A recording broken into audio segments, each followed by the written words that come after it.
Família, podcast.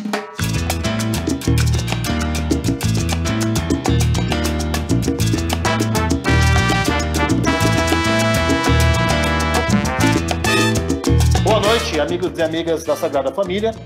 Esse é o nosso 33º podcast. Nessa noite temos dois convidados ilustres, o professor Vladimir Safransky, formado em Teologia, Pedagogia, com interesse em História, e o professor Athanásio Myconius, professor da UFVJM, formado em Filosofia, especialista em Marxismo, Teoria Crítica, mas que também tem um interesse sobre Teologia e Filosofia da Religião. Nós vamos estar conversando hoje sobre cristianismo, os evangélicos, conservadorismo e temas relacionados com isso. Eu sou Daniel Plácido, representando aqui o podcast A Sagrada Família. A religião cristã, à direita ou à esquerda? O professor Daniel Plácido entrevista os professores Vladimir Safransky e Athanásio Myconius.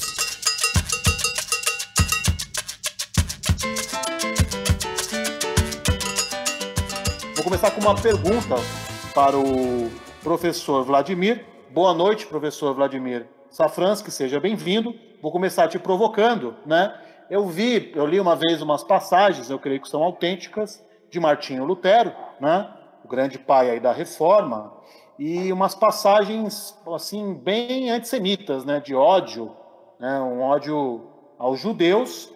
E também a gente sabe que, historicamente, o Lutero, primeiro ele teve o apoio de uma parte da nobreza alemã para conseguir firmar a Reforma na Alemanha, mas depois, quando a massa, né, os camponeses, eles queriam radicalizar, vamos dizer assim, o processo, o Lutero apoiou a repressão dessa massa.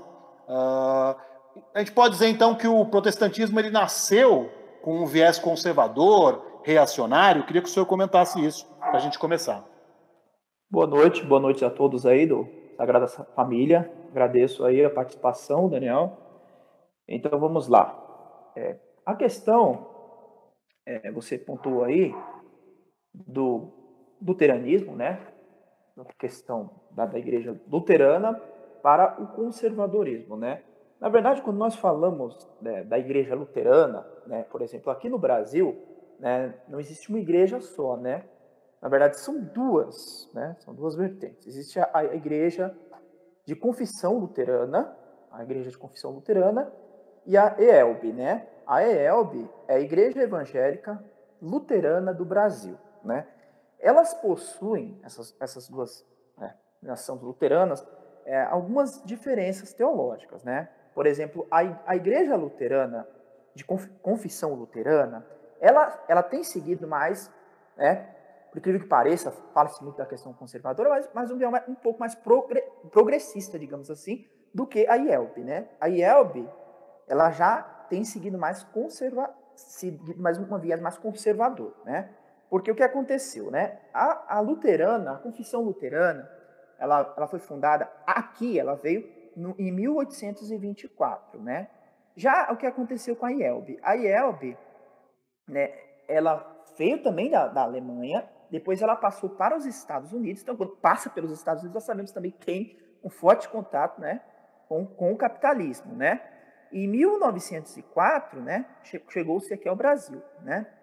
Antes era do Sínodo de Missori, né? Era do Sínodo de Missori. Então, assim, a questão de Lutero, né? Nós sabemos que, assim, Lutero, né, a pessoa diz, mas a questão da tradição católica, tudo, né? Eu vejo que é assim, né? Teve sim, né, não podemos negar isso, isso é negável, né? O Lutero tendo o apoio da burguesia alemã. Sabemos que o Frederico III, príncipe da Saxônia, né, ele acolheu Lutero, a burguesia também, porque a burguesia queria combater ali, né, os excessos de cobranças de impostos da Igreja Católica, as propriedades e tudo mais, né, que tinha o monopólio, né? E também em Augsburgo, quando, né, foi para lá para a tradução do Novo Testamento, no castelo, né, Augsburgo lá, né, o apoio totalmente. Então, assim, realmente Lutero teve o apoio da burguesia, teve realmente o apoio, e creio eu que sem o apoio também da burguesia, talvez não seria possível a reforma, né? O nacionalismo alemão também é muito forte, né? E assim, o que aconteceu foi que em 1524, 1525, né, Lutero, ele foi contra, né, ele combateu, né, a reforma dos camponeses, né, a revolta dos camponeses do teólogo do Thomas Müntzer, né, que tinha bastante apoio dos anabatistas também, tinha bastante apoio, né, e Lutero, ele foi contra, né, ele foi contra nesse sentido, né.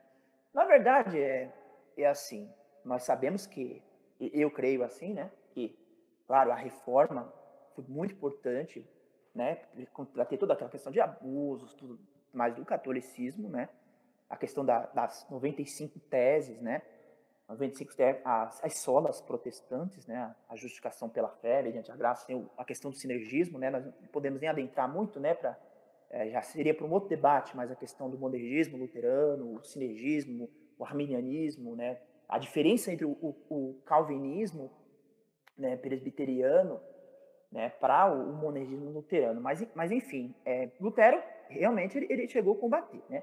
Então assim, eu vejo que assim, claro, né, não digo que a questão antissemita também era muito forte, né, mas eu vejo que também tinha muito dessa questão cultural também, né, enfatizada ali na Alemanha, da burguesia, né, pesando também. Então assim, eu vejo que, claro, erros também não isento o Lutero de erros, né, mas eu vejo que assim,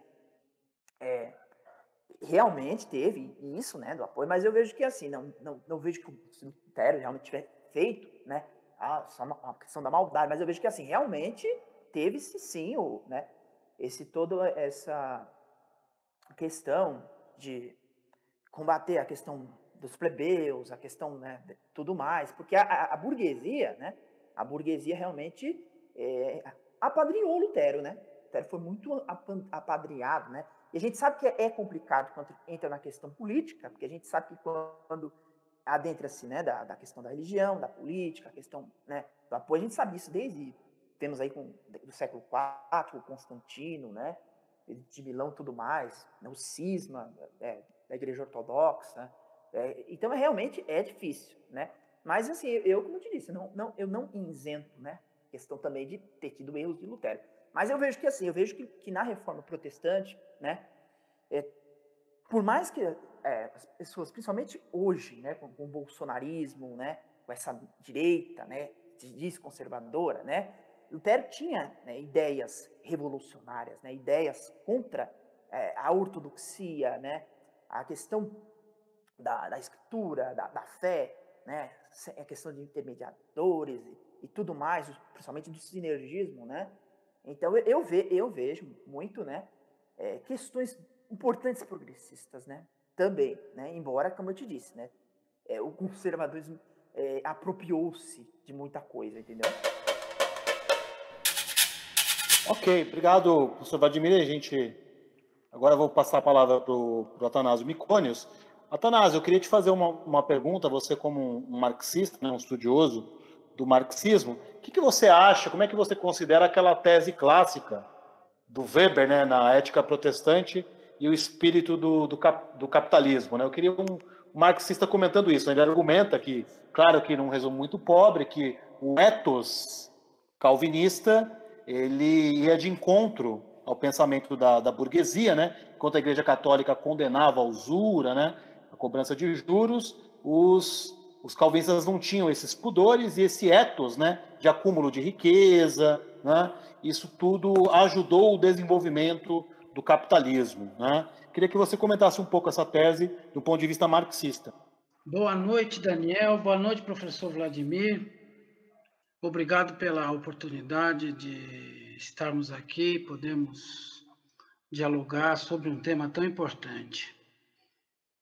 Max Weber, ele é um teórico da sociologia que está no século XX, já num capitalismo mais, não digo desenvolvido, mas consolidado, né?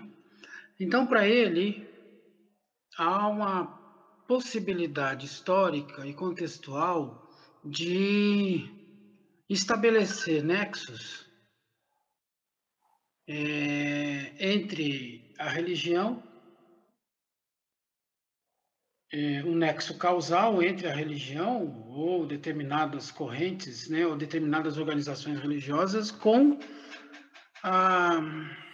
o desenvolvimento do capital. Né? Do ponto de vista de Marx, isso é um pouco mais difícil, porque Marx vai fazer uma crítica à religião, mas, sobretudo, Marx faz uma separação lógica, né? E ele vai tratar a questão da religião de um ponto de vista, digamos,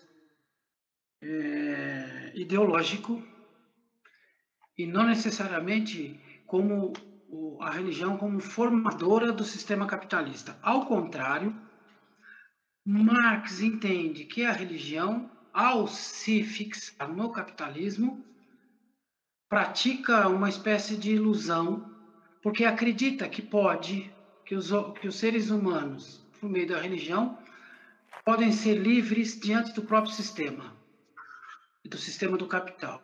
Então, essa distinção Marx faz, para mim, de forma muito clara. Né? Como eu disse,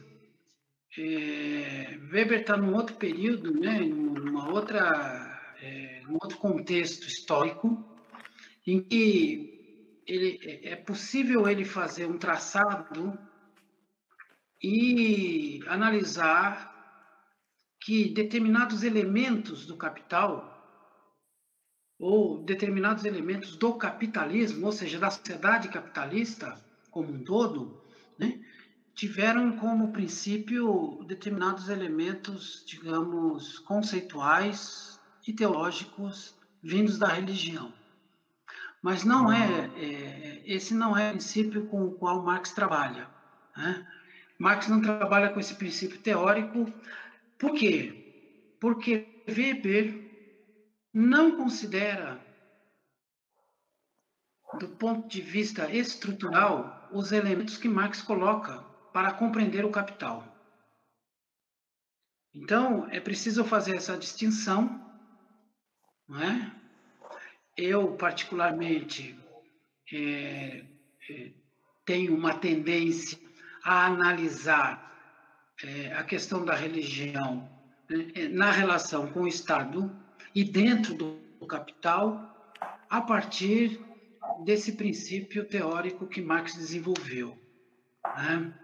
Então, as religiões, elas tentam, de alguma maneira, se apropriar, mas como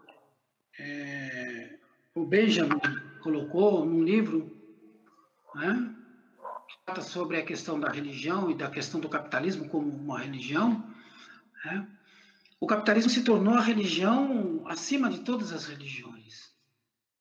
Exatamente porque conseguiu absorver de todas as religiões e todas as religiões passaram a ser submetidas ao capital.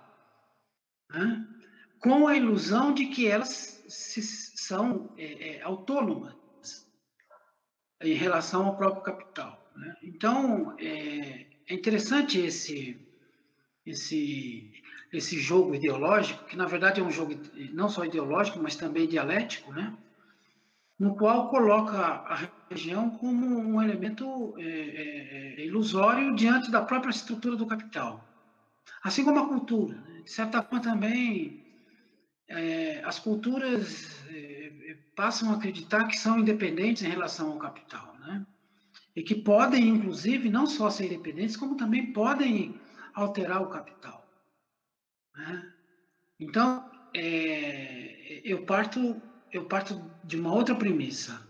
Eu parto da premissa de que o capital, ele se institui, ele se realiza historicamente, mas não do ponto de vista lógico, nas relações de exploração, e que independe de qualquer religião. Tanto é que a verdade nós estamos vendo hoje, né? Que o mundo inteiro, com todas as suas religiões, pratica o mesmo sistema e o mesmo modo de produção. O capital com a sua estrutura de exploração, né? Acho que para começar é isso.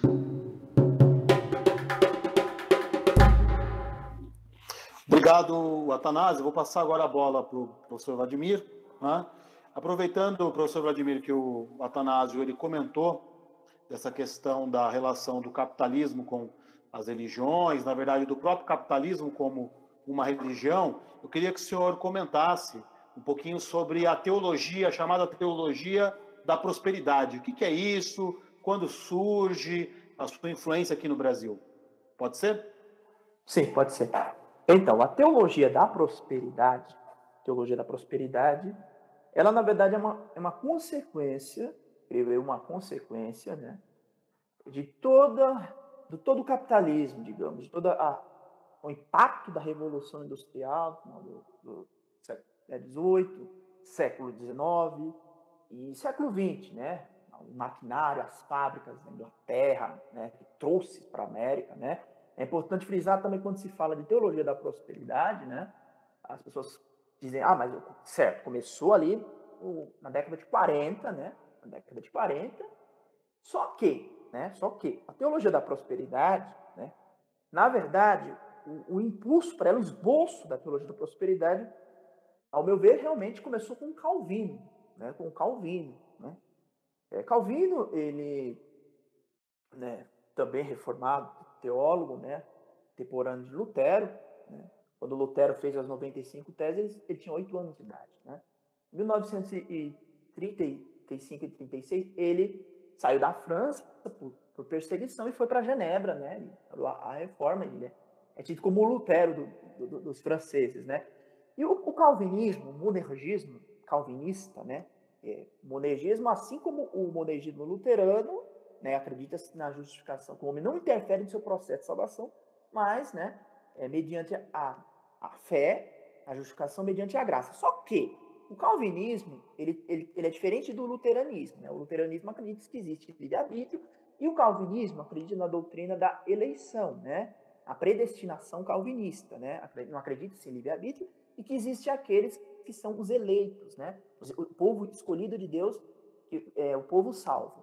Só que o Calvino, ele também, né? Também veio de classe alta. A gente sabe que para um homem ser teólogo no século XVI, ele tinha que ser realmente de classe alta, né? Porque ele burguesia, né? Ali, então, ele todo amparado, né? Capitalista, né? Embora o termo capitalista só veio depois ali, já sabemos ali, né? Do século XVIII, mas a questão econômica. Então, Calvino, ele recebeu apoio da burguesia também, assim como Lutero, né? E no calvinismo, disse o quê? Que o ser humano, né? O eleito, né? Ali, escolhido para a salvação, né? Predestinado, ele tem que ter uma vida abençoada, ele tem que ter frutos de prosperidade, né? Uma vida econômica abençoada, porque Deus está com ele, então ele atribui que Deus estando com ele, né? Ele é um fruto de prosperidade, vai ter saúde e tudo mais, né? E também Calvino apoiava, inclusive, né? Ele apoiava empréstimos a juros, né? Tudo mais. Então, o esboço, creio eu, da teologia da prosperidade começou com o calvinismo, né? O calvinismo. E depois o que aconteceu? Pois nós sabemos que ali as igrejas reformadas do século XVII, começou ali John Smith, né, que era da igreja anglicana, criou a igreja batista, né, os batistas, século XVIII, John Wesley, né, também em inglês, criou o metodismo, a igreja metodista wesleyana, né, pode ver, Europa, né, avanço, dinheiro, a gente sabe da monarquia absolutista, né, aí depois aconteceu o iluminismo, nós sabemos ali, né, Rousseau, né, Montaigne, né, John Locke, também, somente quando a gente fala em questão capitalista, né, a gente vamos adentrar a questão do liberalismo econômico, o bolsonarismo, Adam Smith, né, século XVIII ali, o economista inglês, escocês, né, e tudo mais. Então, o iluminismo, ele teve essa questão do progresso, né, que bate também na questão progressista por um lado, né, e o que aconteceu? A gente viu, né, a transição do mercantilismo para o sistema capitalista, a Revolução Industrial e os Estados Unidos, né? as 13 colônias inglesas, né, os Estados Unidos, nós sabemos que ele foi colonizado por ingleses, sua maioria calvinistas e anglicanos, né? E o anglicanismo também, quando a gente fala em capitalismo, também vai estar ligado, porque o Henrique VIII, quando rompeu, né, com o Papa, lá, Catarina de Aragão, tudo, a igreja anglicana, como o rei da Inglaterra, né, como o líder espiritual ali. Então, os Estados Unidos foi assim, né? Foi ali, né? Tanto que diz que os Estados Unidos é um país evangélico, né? Então, trouxe o calvinismo, né? Trouxe ali o anglicanismo também, né? Embora o anglicanismo não seja protestante, mas a questão, né, também da questão prosperidade. E o que aconteceu, né? Começou-se o movimento pentecostal, né, começo do século XX, finalzinho do século XVIII, Charles Spurgeon, Batista, aqueles sermões, aqueles anos cruzados, e começo do século XX, né? Pega-se ali William J. Seymour's, o avivamento da Azurra, né? Muito famoso, né? Em 1905, 1906, os crentes, né? Do pentecostalismo mesmo, né? Falam que eles ficaram ali, né? Cair em espírito, tudo mais. Então, o pentecostalismo, né?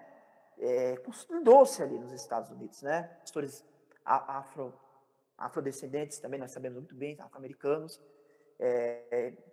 Martin Luther King, toda né, a conjuntura dos Estados Unidos. E o que aconteceu? Na década de 40, estava-se muito no capitalismo. A gente sabia ali que realmente, né, totalmente os Estados Unidos, a América, industrialização, o mundo passou por muitas transformações. Então, o que aconteceu? Nessa época, principalmente Esek William Kenyon é considerado o criador da teologia da prosperidade, né? Um pastor que ele converteu-se na metodista, depois ele meio controversa ele, né? Ele depois tornou-se, né, agnóstico, né? Agnóstico, depois ele foi para Batista e depois foi para as Assembleias de Deus nos Estados Unidos, né? E o que aconteceu? Aconteceu que a teologia da prosperidade, ela absorveu isso, né, da questão calvinista, né, da questão burguesa, né, de que a teologia da prosperidade, eu digo teoria, né, eu não digo nem teologia, eu digo teoria da prosperidade, né, que é uma doutrina que prega o quê? Que você não pode aceitar a miséria, que Deus é o dono do ouro e da prata, que você, como cristão, né, você tem que ter o melhor dessa terra, né, prega-se também a questão de curas, a questão de libertação, né, embora, claro, Cristo expelia demônios e tudo mais, mas enfatiza-se muito, né, enfatiza-se muito nessa questão, né? Então, Kenyon, ele foi o percursor, né? O criador. Mas o maior divulgador da teologia da prosperidade, na verdade, foi Kenneth Hagin.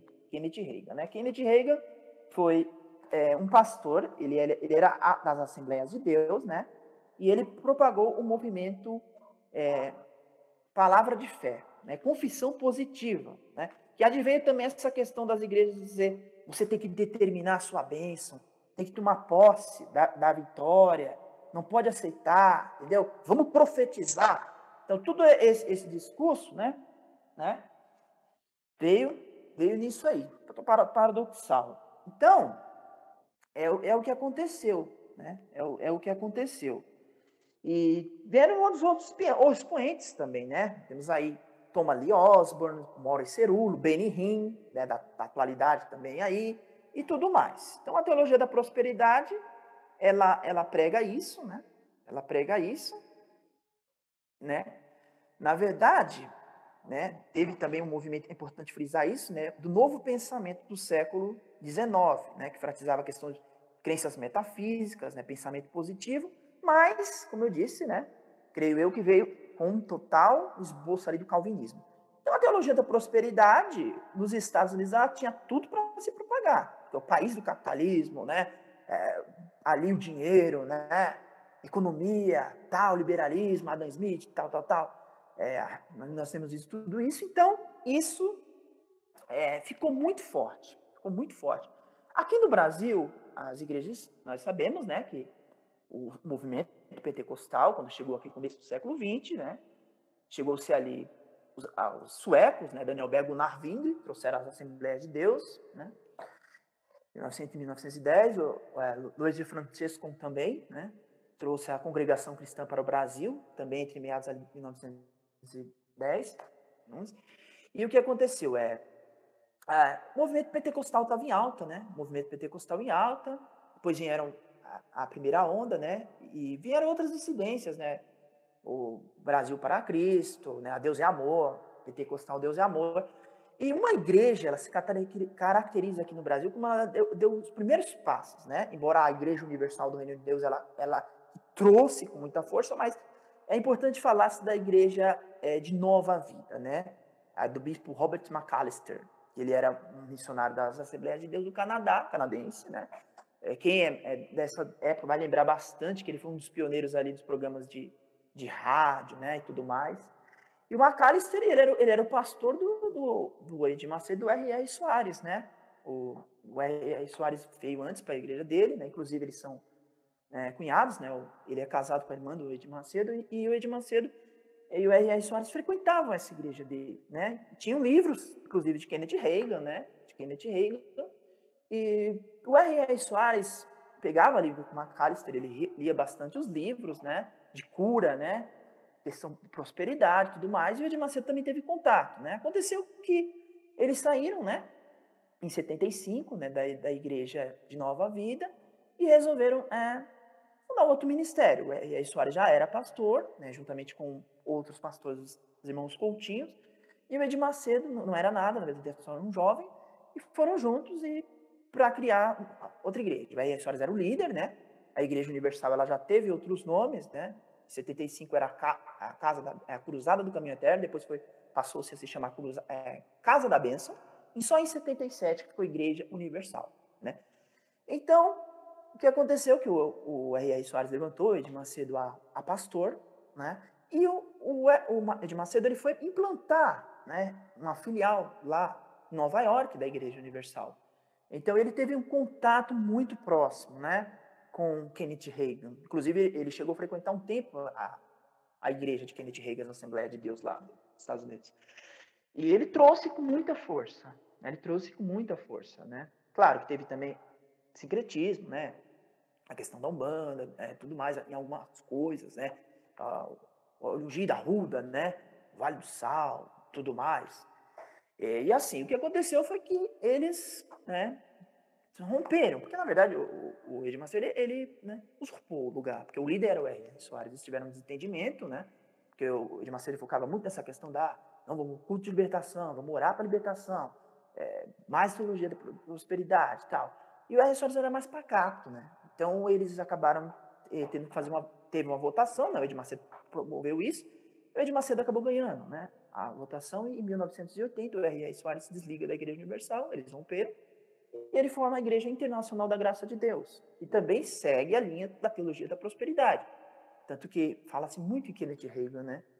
E depois vieram outras igrejas, né? A Igreja Apostólica Renascer em Cristo, né? Estevão Hernandes e Sônia, né?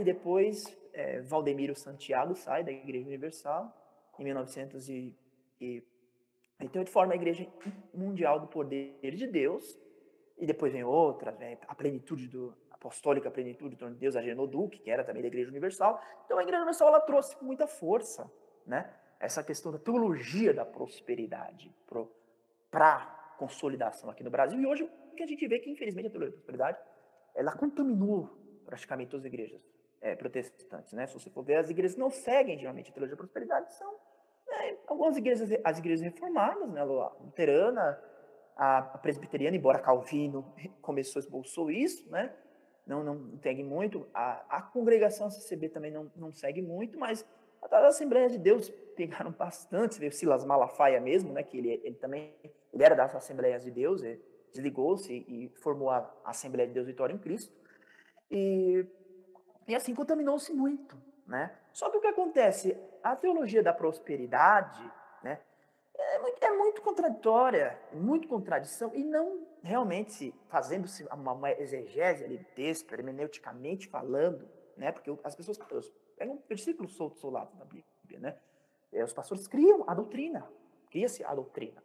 Hoje é muito perigoso isso, porque a Bíblia ela pode ser manipulada para ser também, não só a palavra de vida, mas a mãe de todas as heresias. Por exemplo, vamos supor, pega-se lá, né? 2 Crônicas, capítulo 7, do 1 ao 5, onde fala da questão que Salomão ofereceu ao templo, né? 22 mil bois e 123 mil ovelhas. Não, você tem que fazer uma oferta desse valor, porque assim como, né, Deus abençoa a vida de Salomão, Deus vai fazer. Só que não avalia, né, exegeticamente, porque aquilo ali, primeiramente, não foi Deus que pediu, foi uma atitude de Salomão, né, uma atitude de Salomão, templo, para a dedicação do templo. Não fala-se de mais vezes, os propósitos, os votos fazem várias vezes na igreja. E outra coisa também, na verdade, nem templo Deus pediu para construir, porque nós sabemos que Davi, ele intencionou construir o templo, porque ele via a arca do Senhor ali naquele tabernáculo. Eu vou fazer o templo. Então Deus permitiu, mas Deus não pediu o templo, né? Até é bem contraditório isso. Então Deus, ele permitiu, mas não por mão de Davi, porque Davi tinha mão suja de sangue. Salomão construiu isso. Mas enfim, né? Nesse sentido, esse tipo de heresia, entendeu? Porque nós vemos que não condiz o evangelho. Por exemplo, né? Vou pegar a passagem lá, né, de Lucas, não, Mateus 19, 24. Né, Cristo diz, né, que é mais fácil, né, um rico passar pelo fundo de uma agulha do que um camelo passar, pelo fundo de uma agulha, do que um rico entrar no reino dos céus. Né? Vamos lá em 1 Timóteo capítulo 6, do verso 8 ao 10. Paulo diz, né, sua epístola ao bispo Timóteo, né, de Éfeso, ele diz: porque nada trouxemos ao mundo e nada vamos poder levar dele. Tendo o que comer, o que vestir, estejamos contentes com isso. Porque os que ambicionam ficar ricos caem nesse lado do diabo. Versículo 10, ele cumprimenta lá, né? Porque o amor ao dinheiro é a raiz de todos os males. E alguns, movidos pela ganância, se apostataram da fé. Né? 2 Pedro capítulo 2, versículo 3, né? Diz: por avareza, eles farão comércio de vós. Comércio de vós. Né? Diz, né, também Marcos lá, 8, né, que adianta o homem ganhar o mundo inteiro e perder a sua alma. Então nós vemos que Cristo, né, Cristo não pregava prosperidade terrena. Cristo não pregava. Quando Cristo diz a questão de que eu vim para trazer vida, né, João 10, lá, vida em abundância, ele está dizendo a abundância da paz interior no ser humano, não é a questão materialista. Então eu vejo que as críticas que Lutero fazia à Igreja Católica no século XVI, né? Hoje eu vejo que, infelizmente, a maioria das igrejas estão seguindo um caminho muito mais pior. Então, está muito mais estarrecedor a situação, porque antes, Johann Tetzel, século XVI, Lutero combatia as vendas de indulgência, né, do pecado futuro, né? A frase até de Johann Tetzel, né? Quando uma moeda cai no cofre, uma alma sai do purgatório, né? E hoje você vê aí essa situação da igreja evangélica vendendo tudo, pedindo, né, propósito lá universal para a pessoa da casa, tudo. E tudo mais, a pessoa ficar sem nada. A questão do Velho Testamento, né? Questão de transposição da lei judaica para a graça, né? Que os sacrifícios de Israel, né, os sacrifícios de expiação de pecado que os sacerdotes faziam, né, que o povo oferecia de animais, né, como diz lá em Hebreus 9, 22, né, que a velha aliança, ela entrou em vigor somente com o uso de sangue de animais, né, não era dinheiro. Né, e como ficou essa situação? Então eu vejo, enfim, que a teologia da prosperidade, né, é totalmente herética, né, é uma deturpação teológica, né, por conta de não avaliar, né, o versículo bíblico, eles não avaliam a semântica das palavras, não avalia a hermenêutica, né, a ciência que estuda a contextualização histórica, né, a exegese do texto, a interpretação literal das escrituras, né, tanto a questão, né, não digo aqui que vai ser um erudito em aramaico, hebraico, grego, né, mas eu digo no sentido de, né, pelo menos ler, né, a escritura. Então, infelizmente, o povo é manipulado, porque antes o povo não tinha acesso às escrituras. Lutero falava, não, a igreja ali monopólio da escritura, né? O povo não ter isso, acesso. E hoje é o que a gente vê. Por exemplo, lá na Universal, orienta-se não ficar fazendo cursos de teologia, né? Não fazer curso de teologia, senão a letra mata, mas o espírito vivifica, né? Livros somente ali da autoria do líder. Então não pode. Eu vejo que assim, o povo perece, como diz Oséias 4:6, por falta de conhecimento das escrituras. Então, nesse sentido, eu vejo que realmente é muito drástico, né? Principalmente agora, né, que nós tem associado isso ao bolsonarismo, à questão fascista, né, e tudo mais. o liberalismo, o neoliberalismo, privatização, cortes de benefícios, e Cristo ele tinha críticas sociais, né? Inclusive Cristo ele combatia a elite, ele combatia ali os fariseus, os seduceus, né? Os líderes da religião, os hipócritas, né? E roubavam do templo. Eu li o livro do Malaquias, o pessoal fala o dízimo, mas o povo não olha ali, né? Quem roubava o dinheiro eram os sacerdotes se desviaram, né? Os sacerdotes, Malaquias 3, é uma crítica ao sacerdócio levítico, o templo, o Estado, e como estava totalmente politizado no sentido do imposto, né? Do que os sacerdotes faziam. E vários outros profetas, Miqueias, e profeta Isaías também denuncia, né? Miqueias 3 também diz, né, que eles julgavam, né, a lã, o osso do povo, né? Os sacerdotes julgavam, né, por suborno, né? Miqueias 3:11 diz, né, vossos líderes eles julgam por suborno, né? Julgam por suborno. Então é o que nós temos visto, infelizmente, nisso. Mas a questão progressista, eu vejo ela muito ali ligada com o evangelho, né? Na questão do assistencialismo da igreja lá em Antioquia, em Atos, quando eles repartiam o pão com necessitados, os irmãos vendiam as propriedades, mas não era dar dinheiro para Paulo. Eles colocavam aos pés dos apóstolos, que os apóstolos eles repartiam com o necessitado. A importância da igreja ir para a rua e pregar e ajudar e acolher o aflito. Nós vemos isso aí, né? Nessa questão, e até na questão católica, na questão da teologia da libertação também, né? Que nós também não estamos aqui a questão de catolicismo, não, também muitas coisas boas também. Então, nesse sentido progressista, né? Que não é o progresso, a questão econômica, né? Mas o progresso, né? Também, né? Mais enfatizado, que é o progresso de ajudar o próximo, de você poder realmente tirar essa ortodoxia da religião engessada, essa coisa engessada da religião. Então, nesse sentido, é isso que eu vejo, que a questão está totalmente deturpada, equivocada, né? E totalmente presa ao capitalismo. É isso. Sagrada Família, podcast.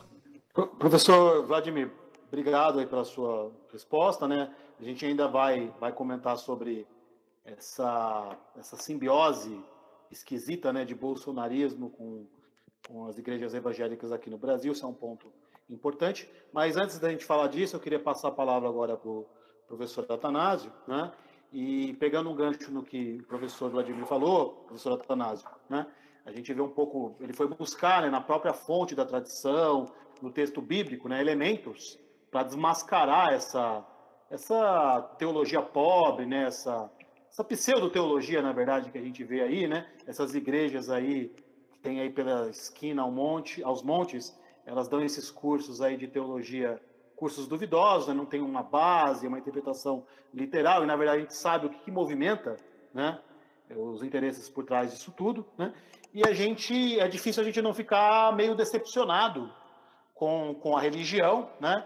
E é difícil não dar uma certa razão a Marx, né? Quando ele falou que a afirmação famosa, né? Que a religião é o ópio do povo, né? É a lógica enciclopédia popular, né? A gente tem o Engels, ele vai numa direção um pouquinho diferente, ele já valoriza um pouco mais a religião, por exemplo, a questão das revoltas camponesas na Alemanha, o papel, né, da religião nisso. A gente vê um Kautsky comparando, né, o cristianismo primitivo, né, esse cristianismo que o professor Vladimir estava citando, né, com o movimento socialista, o movimento operário, né? Ele faz uma analogia num texto, né, o Kautsky, dizendo que o que os cristãos primitivos foram lá no Império Romano no passado, os operários agora estavam sendo, né, como um elemento social revolucionário, transformador, né? Mas eu queria que o senhor comentasse, eu sei que você tem uma formação católica, né? Como que você vê? A religião, então, é o ópio do povo, né? Como que a esquerda deve lidar com essa crítica à religião? Eu tenho uma formação católica e ortodoxa, Daniel, porque metade da minha família é ortodoxa e metade da minha família é católica, né? A família do meu pai era de minoria católica na Grécia. E a formação católica aqui, meu pai e meus tios tiveram, foi uma formação católica francesa. A gente precisa também distinguir aí, porque existem várias nuances do catolicismo, né? Ao longo do mundo aí, né? Afora. Alguns catolicismos se tornaram nacionais e outros se tornaram muito transitórios, né? O catolicismo na América Latina é um catolicismo transitório, porque o processo de colonização levou a que não se constituísse aqui uma região nacional como na Polônia, na Itália, por exemplo, na Espanha, em Portugal, né? Então, só um segundinho, Grego. Só um segundinho. Jefferson, eu acho que eu vou pedir você mutar seu microfone, porque eu acho que está vindo o som para cá, do seu teclado, alguma coisa que está batendo aí. Desculpa, Grego. Então, você estava falando da sua formação, né? Formação da sua família, né? Das nuances. Então, essas nuances são importantes, porque eu cresci num ambiente católico e ortodoxo, né? Os ortodoxos são muito mais conservadores, muito mais radicais do que os católicos, em certa medida, né? Não há uma relação entre ambos, né? Séculos e séculos de separação, e isso causou sérios problemas para a família do meu pai na Grécia, né? Perseguições, enfim, uma série de circunstâncias aí. Quando a gente fala, né, que a religião é o ópio do povo, eu gostaria aqui apenas de ler o trecho em que isso é colocado. Importante ressaltar o seguinte: Marx discute em diversas obras, até mais ou menos 1846, 47, ele discute a questão da religião.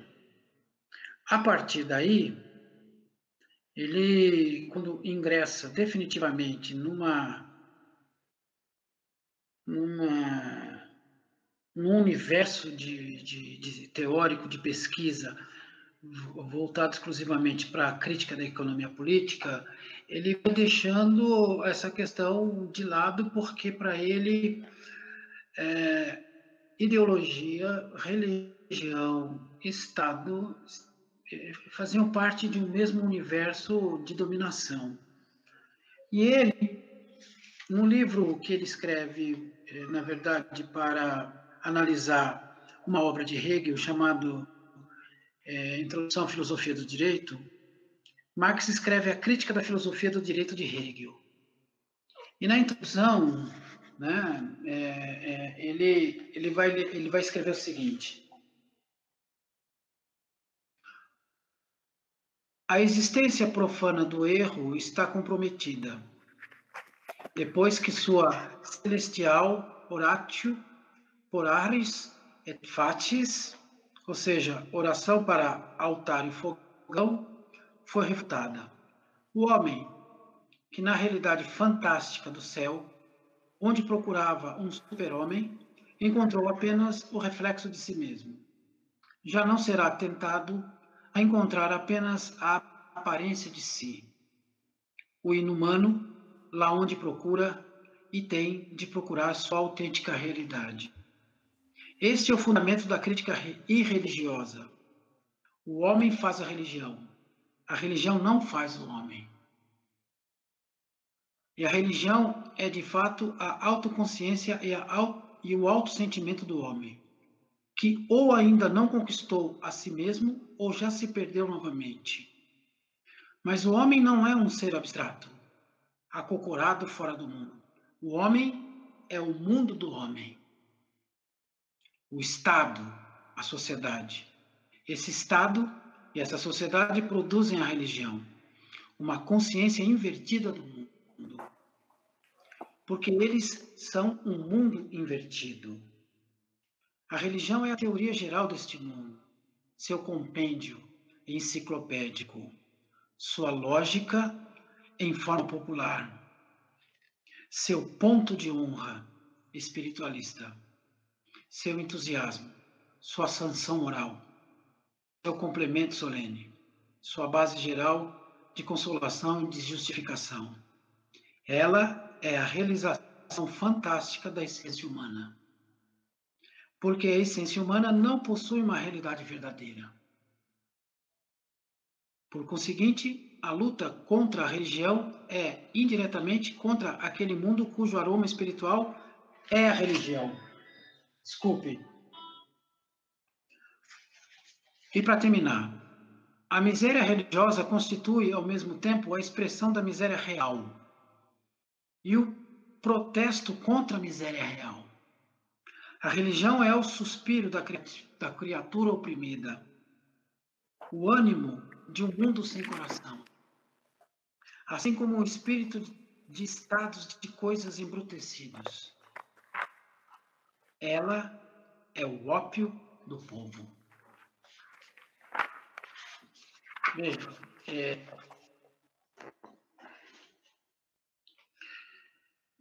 quando eu descobri um pensador indiano chamado Krishnamurti, Jiddu Krishnamurti, ele também influenciou muito a minha forma de pensar com relação à religião. Eu confesso que eu tenho muita dúvida e vivo numa contradição permanente com relação a isso.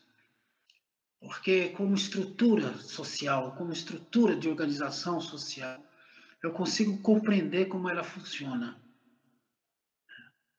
E quais são seus limites, e quais são seus alcances. Né? Por outro lado, eu me vejo constantemente preso à minha tradição, à minha formação. E eu digo para vocês que de todas as formas de pensamento, de todas as formas de experiência social, histórica, a religião leva uma vantagem sobre todas as outras. Primeiro porque a religião foi a segunda experiência concreta, coletiva dos seres humanos.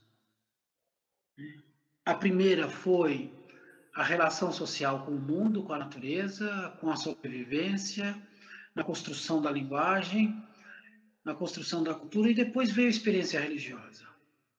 Todas as religiões levam vantagem sobre todas as formas de conhecimento, sobre a ciência, sobre a filosofia, sobre a arte, seja lá o que for, sobre a astrologia. A religião leva uma vantagem, primeiro, porque ela é anterior a todas essas experiências. Segundo, porque ela dá respostas concretas, ilusórias ou não, ela dá respostas concretas. Ela diz de onde a gente veio e para onde a gente vai. E o que a gente tem que fazer. Nada mais simples, nada mais cristalino, nada mais objetivo do que isso. Não precisa de teologia, não precisa de teoria para isso. As religiões estão aí. Multidões acorrem às religiões. Se os seus membros depois vão mudar as interpretações dos seus fundadores, dos livros sagrados, nós podemos discutir isso sobre outra chave. Nenhuma religião permanece autêntica, por mais que toda religião queira se manter autêntica. Né? Os fundamentos, os fundamentalistas, né? Aquilo que mantém a religião viva, o sagrado, a revelação, etc. Veja, há um conflito constante numa sociedade capitalista que nos ensina a sermos livres, a decidirmos o que vamos comprar e o que não vamos comprar, nos ensina a termos determinadas escolhas e até termos uma certa autonomia. Se a gente tem dinheiro, a gente tem autonomia. Com dinheiro eu posso escolher para onde eu vou, o que eu faço, o que eu não faço, se eu compro livros, se eu bebo refrigerante, ou se eu saio para passear. Ninguém precisa dizer o que eu tenho que fazer com o dinheiro que eu tenho no bolso. Né? Mas, por outro lado, essa autonomia é constantemente marcada por objeções, seja pelo Estado, seja pelo próprio capital, ou seja pelas religiões. Eu tenho claro comigo o seguinte: nós vamos chegar num momento de um embate entre a sociedade e as religiões. Por quê? Porque a sociedade sabe exatamente o que as religiões querem da sociedade. As religiões dizem o tempo todo para a sociedade como a sociedade deve se comportar, o que ela tem que fazer. Nós na sociedade, até agora, não conseguimos dizer para as religiões o que elas têm que fazer e o que nós esperamos das religiões. É tão profundo isso que a questão é óbvio que o pensamento de Marx sobre a religião ele é mais profundo do que simplesmente uma afirmação de que é o ópio do povo. E eu posso ser um crente, eu posso ser um fiel, e ainda assim acreditar na minha divindade, e ainda assim também reconhecer que a religião é um ópio. Porque ao invés de nos libertar, ela pode simplesmente nos aprisionar. Eu cresci dentro do catolicismo, muito mais do cristianismo ortodoxo. Depois eu fui para a igreja, trabalhei em pastoral, atuei em várias pastorais, pastoral carcerária, pastoral da mulher marginalizada, pastoral social, pastoral operária.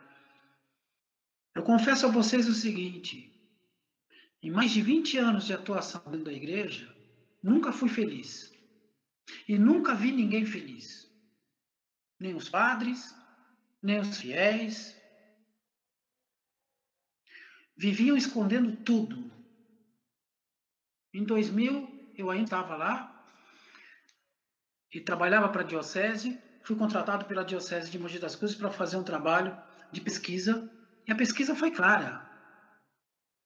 Em toda a diocese, 10 municípios, 1,5 milhão de habitantes aproximadamente naquele período, muito simples. Os católicos acreditavam em determinados fundamentos, mas não queriam que eles fossem controlados em outros fundamentos. Ou seja, se usa camisinha, se não usa camisinha, se faz sexo, se não faz sexo, com quem faz, com quem não faz, isso é problema meu. Então, para terminar, Daniel, uma outra coisa que eu gostaria de colocar é o seguinte, né? Eu acho que um outro elemento que a gente precisa analisar também aqui com relação às religiões é o fato de que as religiões também mergulharam na pós-modernidade. Deixaram de ser as grandes narrativas que moviam coletivamente e eticamente as pessoas daquela religião para se tornarem exclusivamente narrativas individuais, né? De pessoas que querem apenas resolver os seus problemas. Tem um trecho dos evangelhos em que Jesus senta e reclama, e diz assim: caramba, meu, não vem ninguém me agradecer, meu. Um monte de gente vem aqui pedir o tempo todo e ninguém vem agradecer? Será que não tem ninguém? Né? Será que não há ninguém capaz de reconhecer aquilo que a gente está fazendo? Então, as religiões, elas também deixaram de pertencer àquele grande, vamos dizer assim, aquele grande movimento de redenção, né? Ou seja, no final, alguma coisa vai acontecer. Agora, as religiões praticamente estão se tornando vítimas da necessidade de nutrir o seu público com aquilo que é imediato, né? Aquilo que é o perpétuo, né? O perpétuo eterno, aquilo que o Guy Debord fala, né? Ou seja, agora nós precisamos alimentar os nossos fiéis, e é por isso que vira um supermercado também, né? Eu posso entrar e sair de qualquer lugar, meu. Isso não existia. Há 300 anos, há 200 anos, isso não existia. E aí eu falar para minha família católica, ou minha família ortodoxa, que eu né? Hoje eu vou aqui, depois eu vou ali, depois eu vou na Umbanda, depois eu vou não sei onde. Não tinha isso não. Só para vocês terem uma ideia, na Grécia, minha tia, irmã do meu pai, né, católica também, ela se apaixonou por um homem ortodoxo, casou com esse homem, e na Grécia havia a tradição, quando a mulher casasse, tinha que seguir a religião do marido. O bispo de Salônica, né, porque havia só 2 bispos na Grécia, um em Atenas e outro em Salônica. O bispo de Atenas, o bispo de Salônica, da comunidade católica, excomungou minha tia. Sagrada Família. Podcast. Obrigado, Atanásio. Eu vou lançar agora uma última pergunta para o professor Vladimir, né, para a gente fechar. Claro que tem muito pano para manga ainda, certamente. A gente ainda vai voltar a falar desses mesmos temas, mas o professor Vladimir, pegando um gancho da fala do professor Atanásio, né, ele fala muito dessa questão desse imediatismo, né, das religiões, que elas tentam suprimir essas demandas, quase mesmo um mercado consumista, né, a religião virou um pouco isso, e a gente vê esse elemento escancarado, né, nas religiões, nas igrejas, boa parte delas, pelo menos evangélicas, no Brasil, que o senhor comentava, mas eu queria entender melhor, né, exatamente os nós, né, os pontos de conexão do discurso evangélico conservador, né, evidentemente, com o discurso bolsonarista, né, porque a própria figura do senhor Jair Messias Bolsonaro, ela é uma figura mitificada, né, ele é colocado, a gente vê pelos memes, né, pela propaganda, ele é colocado como Messias, né, aproveitando o jogo com o sobrenome dele, ele é colocado como o cara que vai salvar o Brasil do comunismo, da corrupção. Então, a própria construção da figura dele é uma construção messiânica, religiosa. Queria que o senhor comentasse um pouco sobre isso, para a gente encerrar por hoje. Então, porque quando nós falamos do bolsonarismo, né, é importante nós falarmos primeiramente do conservadorismo, né, porque eles estão interligados. O conservadorismo, com essa filosofia social, né, defende ali a preservação da questão das instituições, né, e tem 2 tipos, né, tem o metafísico, né, que trata da questão sagrada, né, da questão sacra, né, da religião, e o empírico, né, já entra para a questão política, que a gente já pode falar sobre a questão do liberalismo econômico, né, de Adam Smith, já pode se falar, né, dessa questão capitalista, né. Então, na questão voltada a essa questão religiosa, né, a religião é a questão moral, né, porque nós vamos ainda falar da questão moral, né, quando fala-se da questão moral, né, porque, na verdade, o conservadorismo, né, eu vejo assim, quando fala-se de Edmund Burke, né, filósofo do século XVIII, crítico, inclusive, à Revolução Francesa, né, o grande pai considerado do conservadorismo, né, no caso, traz toda uma influência, né, porque quando nós falamos a questão da Revolução Francesa, do Iluminismo, né, de toda essa questão do teocentrismo, a questão humanística também, né, do humanismo, né, a questão progressista, né, do otimismo, né, e tudo mais, da evolução, do progresso, da desvinculação, tudo mais, da questão religiosa, do monopólio, não podemos deixar também de ver como a estrutura cristã, né, ela tem a total influência grego-romana, né, porque a patrística, né, nós sabemos ali, se nós pegarmos século V, com Agostinho de Hipona, né, e os códigos canônicos da igreja, Tomás de Aquino, né, em século II, século XIII, ali nós vemos a total influência grego-romana, porque a filosofia, né, essa influência filosófica, desde 300 a.C., com Platão, com o dualismo platônico, né? Com o estoicismo, né? Zenão de Cício também, a questão gnóstica também, que também foi influência, mas eu estou focando mais na questão grego-romana, principalmente quando se fala da questão da moral cristã, que é essa questão moral, essa questão estoica, grego-romana, ela influenciou tanto a questão comportamental, doutrinária, né, com o sinergismo católico, que prega a questão da salvação, não somente pela fé, pela graça, mas também durante a observância dos dogmas da igreja, né? A questão também de não sucumbir, a questão de paixões, né? A questão da castidade e tudo mais. Tem toda essa influência histórica também, toda essa influência. Platão, ele dizia, né? O ethos, né? O homem que não sucumbe a questões das paixões, a questão, né? Da força física, essa questão toda, né? Ali a questão até a questão da mulher, né? Como ali nas plebes lá, na questão nas polis da Grécia Antiga, né? O cuidadora do lar, né? E trouxe também já a questão do patriarcado, que já traz toda uma influência também judaica, né? Toda uma influência, mas eu peso mais na questão, como eu vejo, grego-romana, né? Principalmente na questão arminiana. Seria um debate muito importante também, essa questão doutrinária do arminianismo, né? O arminianismo, ele tem influência do sinergismo católico, né? Jacobus Arminius, ele era um calvinista, né?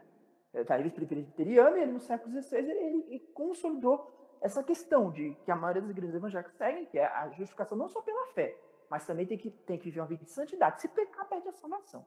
Né? Toda a questão também da proibição do sexo fora do casamento, essa questão toda da frequência ao templo da igreja, senão também tudo mais. Essa coisa toda que a igreja dizia isso, né? A igreja católica universal, a salvação está ali.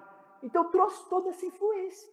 Trouxe toda essa influência da moral, essa questão da moral cristã que é propagada aí. E o que aconteceu? Aconteceu que o capitalismo, a transição, né? No século XVIII, a Revolução Francesa, acaba o mercantilismo, entra, né, a questão do capitalismo, né? O liberalismo econômico, inglês com Adam Smith, principalmente, né? E outros. E o capitalismo, a revolução industrial, tudo mais. A questão econômica. Então, porque a partir do momento que a igreja ela está interligada à questão material, à questão econômica, né? Também, né, nesse sentido, é focalizado ao liberal, né? A questão, vamos enxugar a máquina pública, vamos privatizar, vamos fazer girar a economia, tal. E também a questão moral, né? Da questão no sentido da tradição, de que a questão porque a esquerda, né? A esquerda moderna, né? Eu digo a esquerda, não pegar uma questão marxista, a questão de Engels, né? Trotsky também, de Lenin, Stalin, mas eu digo mais moderna, universitária, né? A esquerda americana dos jovens universitários, a questão das pautas identitárias. Então, a questão das pautas identitárias, né? Não estou dizendo que não é importante lutar contra, né, o racismo, contra a homofobia, né, contra o machismo e tudo mais. Só que o que aconteceu? A esquerda, ela focalizou-se muito nos últimos tempos, tanto o PT quanto outros partidos também, provavelmente fundamentados como o PSOL, o PSTU, né, o PCdoB, né? Nesse sentido da questão das pautas identitárias, né? Saindo da questão da luta de classes, do marxismo, a questão do proletariado, mais. Formou-se esse público. E o bolsonarismo, a questão também do antipetismo, a tristeza da questão do petismo, tal, da tristeza e revolta que a população estava contra o PT, né? O Bolsonaro viu nesse ponto, né? A questão dos fake news também, começou a trabalhar na questão do kit gay, que realmente existia o kit, quer fazer apologia ao homossexualismo, a destruição da família tradicional, né? Então ele propagou isso, ele adentrou, ele viu essa brecha, então ele adentrou nesse sentido, né? De que a destruição dos valores cristãos, tal, no sentido de tirar, né, isso. Então, nesse sentido, eu vejo que foi o que fez, né, e isso acontecer, né, porque desfocou, né, aquele discurso totalizado para a luta de classe, né, para a questão do proletariado e tudo mais, né, e engajou-se nessa, né, um engajamento nessa, no movimento feminista e tudo mais. Então, nesse sentido, o que eu realmente percebi foi isso. O bolsonarismo, na verdade, ele utilizou-se disso, né? E a igreja protestante ela já teve aquela, como te disse, total base ali, burguesa no século XVI, com Calvino, com Lutero, foi trazendo as transformações da sociedade também foi muito importante, né? Porque assim muda-se, né? Então aí acontece o quê? Acontece essa questão capitalista e principalmente esse discurso, né? Esse discurso colocando a demonização da esquerda como algo demoníaco, como algo que destrói a família, faz apologia à questão da homossexualidade, que vai destruir esses valores conservadores, né? Nesse sentido, né? Só que nós partimos do outro pressuposto, nós vemos que o marxismo, a questão da luta de classe, a exploração capitalista, vai em comum acordo na questão das críticas sociais que Cristo fazia há 2000 anos atrás. Cristo criticava os poderosos, que oprimiam o povo, né? Cristo criticava a avareza. Mateus 23:4, Cristo diz, né? Aí vós fariseus, né? Hipócritas, né? Porque sobrecarregam os ombros dos homens, mas não querem movê-los com o dedo. E o que acontece é que, na verdade, a força conjuntura de Bolsonaro é aliada totalmente a esses falsos profetas, porque os falsos profetas de prosperidade, na verdade, eles não são nem bolsonaristas, na verdade, eles são oportunistas, porque, por exemplo, as igrejas evangélicas, o pessoal mesmo apoiou, demonizava o Lula, né? O Lula era como um demônio entre 80 e 87, não lembro agora, foi o ano da eleição do Collor, acho que ele era demonizado. Depois tentou-se com o FHC, tal, a aproximação, e depois ficou apoiando, né, o PT por anos, né? O rompimento mesmo do partido, o Republicanos, agora que era o PRB, com o PT foi só no impeachment da Dilma. Então, na verdade, no governo Dilma, governo Lula, houve-se o quê? Houve-se esse apadrinhamento da questão dos próprios falsos profetas da religião, que eles se apropriaram de muita coisa. Então, na verdade, quando se fala assim, eles são bolsonaristas, claro, eles se identificam com muitas coisas ruins, né? Mas não no sentido de que totalmente, mas no sentido de um aproveitamento, porque eles já sabiam que Bolsonaro seria presidente da República. Na verdade, é isso. Se realmente a esquerda voltar ao poder, né, vai se transferir para o lado da esquerda. É como essa coisa institucionalizada, né, essa questão da política da região, com Constantino e tudo mais, né, do apadrinhamento, do apoio, a cobrança ali, aos monarcas, e depois essa troca toda, né, no sistema religioso. Então, realmente, o conservadorismo falado, né, bolsonarista, né, dito, né, ele se aproximou-se desses valores, questões tradicionais, que são muito pregados por conta da esquerda ter realmente partido para a questão das causas identitárias, né?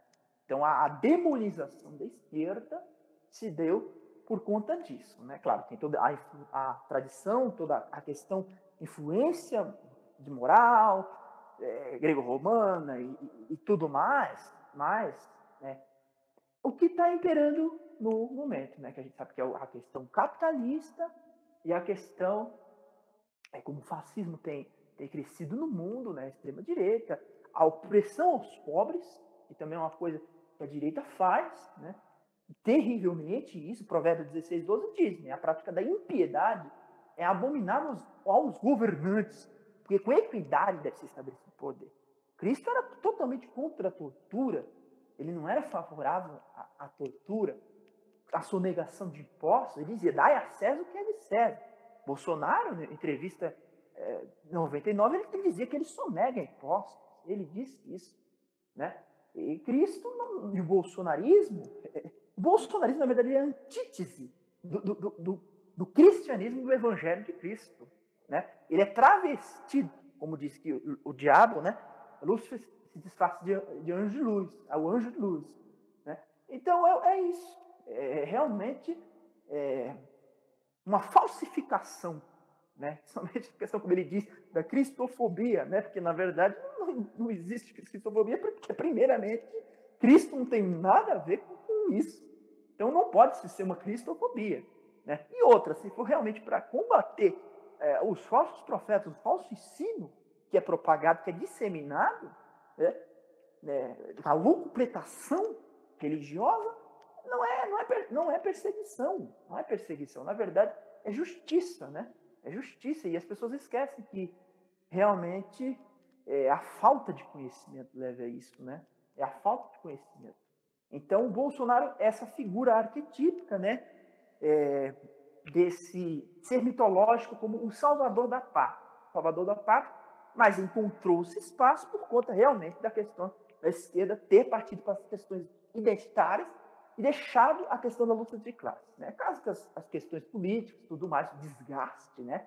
De anos de poder, mas eu vejo que é necessário a volta à essência, tanto a questão religiosa quanto a questão política, do amor ao próximo, né? Tiago disse que qual é a verdadeira religião? A religião é fazer o amor ao próximo, né? Ajudar os órfãos, as viúvas, os estrangeiros. Então o povo está muito preocupado com jurisdições eclesiásticas, com denominações, e tem placas, né, dissidências religiosas, do que a própria essência em si.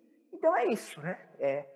O encontro ali oportuno, né, oportunista, com o erro. O erro foi trabalhado ali, né?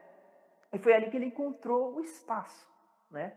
Então é necessário uma união e realmente rever muitas coisas para realmente recuperar esse povo, esses votos, essas pessoas, e realmente falar, né, ali o que precisa ser falado para a sociedade. Com sinceridade, e eu vejo que trabalhando-se com a essência, né, que é o amor, né, combustível insofismável de todo o bem, né, independente da religião, né, do posicionamento político. E é isso. Sagrada Família. Podcast. Obrigado, professor Vladimir, né? Eu queria passar, então, agora a palavra para o professor Athanásio, se ele tiver alguma consideração para a gente encerrar. Então, por favor, professor Athanásio. Eu queria fazer uma pequena consideração final. Primeiro, agradecer a oportunidade de compartilhar com o professor Vladimir e com você essa oportunidade de nós podermos refletir um pouquinho sobre, de maneira bem franca, essa questão da religião, né? Aspectos que merecem ser trabalhados, revistos, refletidos sobre vários aspectos, né? Mas eu queria aqui trazer um autor que muita gente considera difícil, evidentemente é difícil, sim, que é Hegel, né? Friedrich Hegel. Muito do que se pensa hoje em termos do Estado, muita gente atribui a Marx o pensamento hegeliano como muito mais presente, principalmente na esquerda, com relação ao capital e ao Estado, do que a Marx, né? Eu digo isso pelo seguinte: Hegel colocou as bases do Estado racional, e ele diz exatamente no livro que, inclusive, Marx critica, Princípios da Filosofia do Direito, que o Estado ele é a expressão do espírito na história, é a expressão última do espírito na história. Inclusive, o Estado, ele está, para Hegel, ele está acima das religiões, acima da igreja, porque o Estado ele tem um caráter racional, universal, que as religiões não têm. Porque as religiões têm um caráter particular. Eu digo isso porque nós somos tomados por um medo muito grande, né, quando grupos religiosos ou movimentos religiosos tentam tomar o Estado. Eles podem até fazer isso por algum tempo, mas isso não se sustenta. O Estado tem uma racionalidade, que é a racionalidade do próprio capital. Então, as religiões tentam se apropriar do Estado, mas não conseguem. Conseguem por algum tempo. Quanto mais a sociedade tem na sua raiz os elementos das relações capitalistas, mais difícil é impor ao Estado qualquer caráter moralista. Isso é a vontade de todas as religiões, de controlar o Estado. Mas o Estado não consegue, o Estado não é controlado, é controlável totalmente por movimentos religiosos, moralistas, né, punitivistas, a não ser por um determinado período. Porque a lógica do Estado supera essas determinações religiosas, ou esses interesses de grupos religiosos, moralistas, ou seja lá o que for. Eu queria salientar isso, porque nós, muitas vezes, somos levados a um desespero, né, devido ao fato de que essas forças que estão na sociedade parece que são muito grandes e muito poderosas, e elas que nos colocam de joelhos e nos prostram, né, diante desse processo todo que nós estamos vivendo hoje, principalmente com Bolsonaro, né? E não só Bolsonaro, mas também em outros países também a gente vê coisas assim como aconteceu no golpe de 2019 na Bolívia, né? Em que forças religiosas ligadas a milícias policiais e tudo mais resolveram dar o golpe em Evo Morales, né? Mas veja, não sei se felizmente ou infelizmente, né, felizmente para o capital, porque o capital não tem um caráter moral, o Estado não consegue ter esse caráter moral o tempo todo. Então, desculpe que o meu gato está aqui do lado. Então, essa onda que chegou no Brasil vai passar. Né? Como que nós vamos reagir a isso? Né? Se nós vamos reagir de forma ordinária, se nós vamos reagir de forma, vamos dizer assim, dentro das estruturas e do ordenamento, né, da democracia liberal, não sei. Mas o capital não consegue manter, né, no Estado grupos religiosos o tempo todo, né? Mesmo sociedades que a gente chama de teocracias, elas mantêm o Estado dentro de uma racionalidade. Utilizam o Estado, evidentemente, para compor o seu poder. Mas o Estado, mesmo nessas teocracias, é também uma entidade racional que independe da vontade de interesses grupos, porque atua exclusivamente para o capital. Então, eu queria terminar dizendo isso. Tinha tantas outras coisas para a gente conversar, né? Mas eu agradeço imensamente esse momento e eu quero desejar a todos uma boa noite. E é isso. Obrigado. Obrigado, Daniel. Obrigado, Vladimir. Este podcast é uma produção do coletivo A Sagrada Família. Curta, compartilhe e se inscreva em nossos canais. Sagrada Família.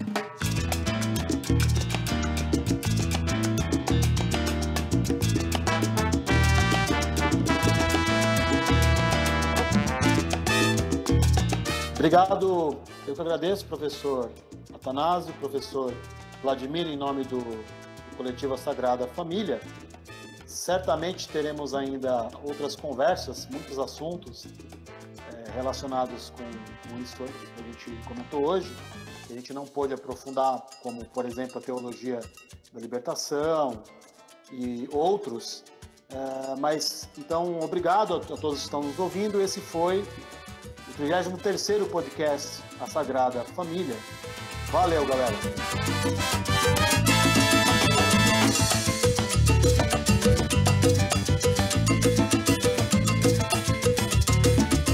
Escreva para nós pelo e-mail sagrada.familia.podcast@gmail.com ou através dos nossos perfis nas redes sociais, Twitter, Facebook e Instagram.